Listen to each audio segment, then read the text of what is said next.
Why am I worried about statues coming down in the United States? It's because I'm seeing the same pattern repeat. So I just want to talk to you a little bit about why I'm worried about what's going on in the United States today. For a long time, I stayed away from politics.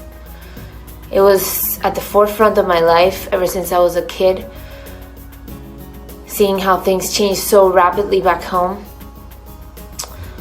I remember the statues of Christopher Columbus being knocked down. After that, the street names changed. Not all of them, but quite a few of them. They changed the name of the national park in Caracas, El Ávila, to Guaraíra Repano, something more indigenous. They changed the flag of our country. They also changed the name. They dismantled our police in 2001 and put in place a new one.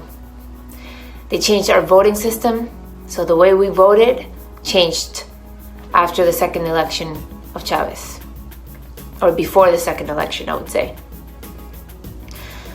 Why am I worried about statues coming down in the United States? It's because I'm seeing the same pattern repeat. And I'm not speaking to this as I'm an expert on US politics and US history, but I can recognize the signs, and these are not isolated incidents. I've been hearing from people from Cuba, people that left Soviet countries, that they feel the same thing is repeating. And these countries are not the same. Cuba is not the same as Soviet countries. Venezuela was not the same as Cuba. But yet, the intention was there to topple the current structure and take over. And the attack on history, by first going after those symbols, was the first way to do it. These groups are not hiding their intentions, they're making it quite clear. Someone, the founder of one of the groups that started this whole attack on symbols and statues, already said openly that she's a trained Marxist. They've already shown friendships to the Venezuelan regime. So yes, this is all hitting a little bit too close to home. And I'm not a politician. I've worked to get away from politics since I moved to the US in 2010. But all of this is just bringing me back. There's a clear attack to certain symbols, and it's not just Confederate statues. So let's get away from this idea that the attack is on Confederate statues and therefore on slavery. The attack is on most statues that are important for US history. Founding fathers, also strangely enough, Spanish missionaries. For example, Junipero Serra, like his statue came down in California. The statue of Miguel Cervantes, a Spanish writer, was vandalized. What they all have in common to me is that they're all Western symbols.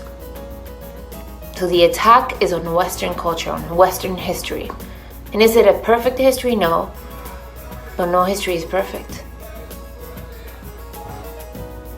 They've already made it clear that their intent is to get into political power. For us, it was different. For us, they were already in place. Here, that's their intention. Do I believe that US politics and the US government is stronger? Yes, absolutely yes.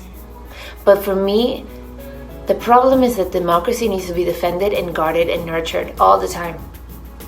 Venezuelan democracy wasn't the strongest in the last few years in the 90s. It was taken for granted. It was assumed it was always going to be there. And therefore corruption grew. We had that blind spot. We believed it would never happen to us. We believed we were in the right path. But here, what I hear from many Americans and many of my American peers and friends is that it would never happen here. It's impossible. And that to me is worrisome. Democracy has to be protected and nurtured, always. Don't ever take it for granted. It didn't work out for us. And I really do hope that this is just a passing phase. But I had to say my opinion. this was all just bringing me back a little bit too much.